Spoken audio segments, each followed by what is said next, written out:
Alors, j'adore les roses trémières, cette générosité, ces couleurs. La rose trémière qui reprend un petit peu partout, elle se sème partout, c'est de nouveau une force extraordinaire. Dans le monde végétal, il y a des dominances, mais j'ai pas l'impression qu'il y a des haines.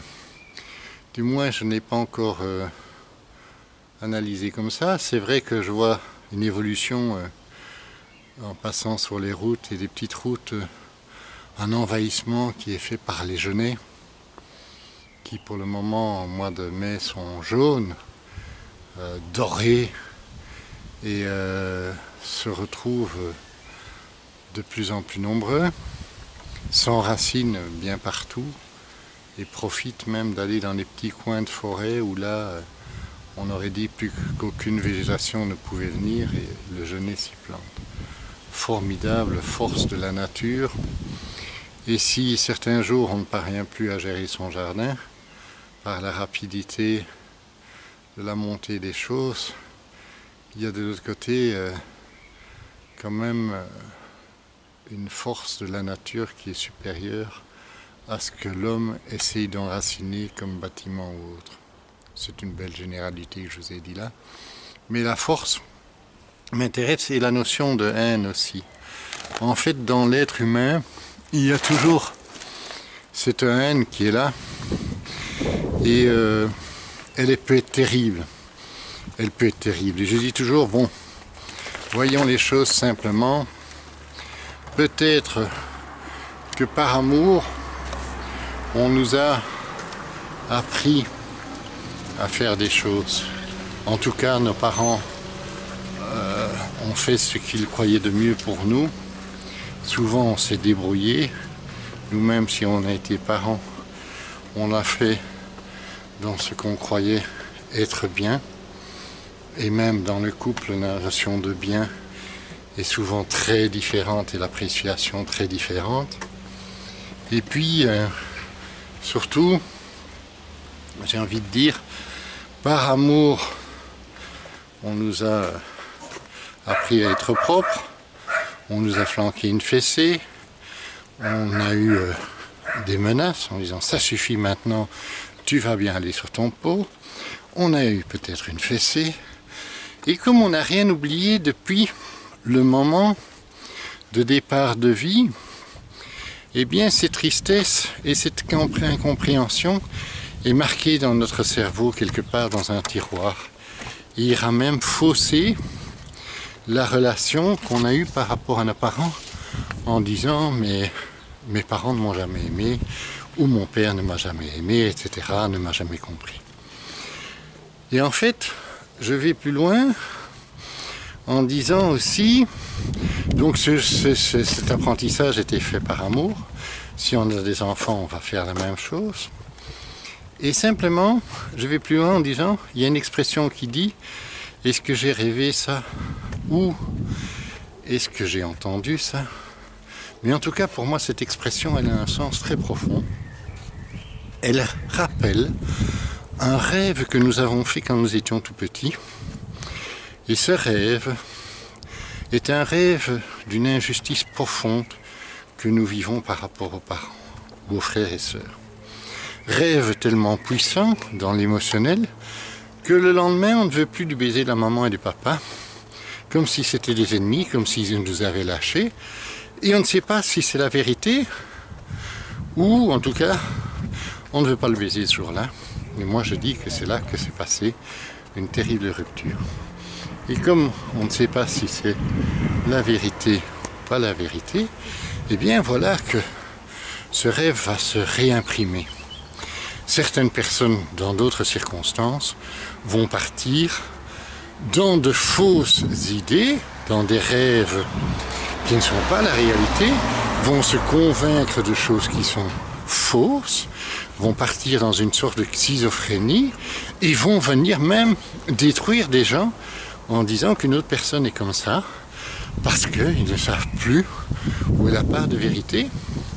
Et comme ils sont souvent manipulateurs à ce moment-là, eh bien ils vont détruire complètement les gens en se faisant passer pour des victimes Alors que c'est eux qui ne se privent pas d'inventer et de recharger, et plus ils y pensent, plus leur rêve va s'étayer, et ils vont aller chercher des éléments qui n'existent pas, mais pour étayer leur rêve, tellement ils sont dans cette conviction. Et un certain jour, certaines personnes iront au drame d'aller même vers d'autres personnes pour les menacer ou leur jeter des sorts. Ça, c'est encore un autre chapitre. En tout cas, dans le chapitre actuel, c'est de dire cette fameuse injustice, c'est quelque chose qui nous a fait oublier tout souvenir de tendresse de nos parents.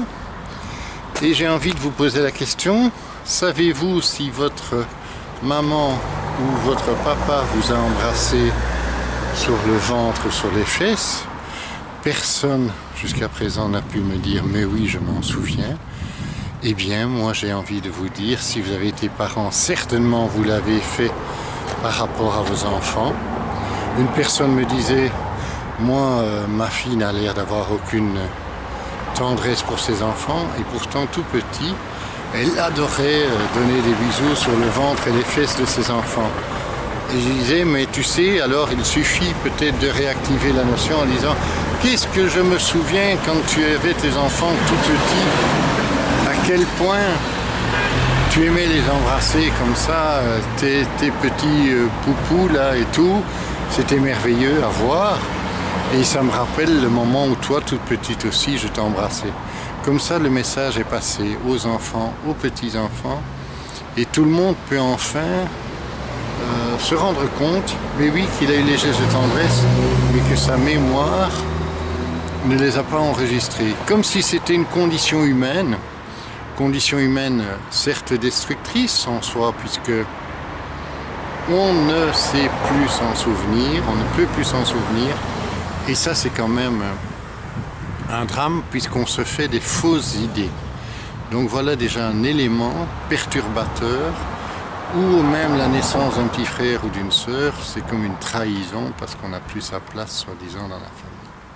Alors il y a encore une autre considération qu'on peut rajouter à cela, dans justement la notion, et on va l'intituler comme ça, de la condition humaine. Eh bien, il y a simplement le fait aussi qu'on puisse parler du fait qu'on ne connaît pas nos parents, on ne connaît pas notre conjoint, on ne connaît pas nos enfants. Je dirais simplement ceci, on n'a jamais su ce que pensaient nos parents, on n'a jamais connu leur vie réelle, et d'ailleurs ce n'est pas notre problème. On n'a jamais su, et ils n'ont jamais su ce qu'on pensait. On peut être à table, ils ne savent pas ce que nous pensons, nous pouvons dire des choses. Je peux vous parler maintenant et vous pensez à autre chose, et c'est normal, c'est le cerveau qui a son fonctionnement comme ça. Vous pouvez être en train de faire l'amour et être dans les bras de Brigitte Bardot.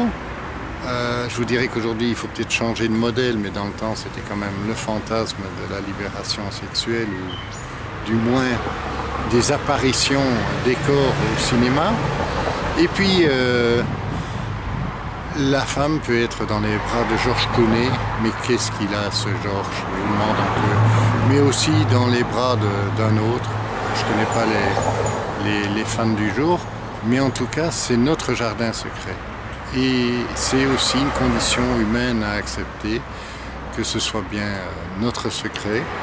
On n'a pas à aller dans le secret de l'autre, il y a juste une sorte d'acceptation, mais quand on sait qu'on est tous fusion au départ, cette acceptation doit se faire plus facilement. Voilà, ça je voulais vous le dire aussi parce que ça peut changer la compréhension des choses. Il y a des moments où on se trompe complètement par rapport à des situations et on part sur de fausses estimations des choses qui nous empoisonnent la vie, et j'ai envie de dire, arrêtons tous ces poisons qui sont là, simplement sur de fausses considérations ou de fausses informations. Voilà, à plus tard.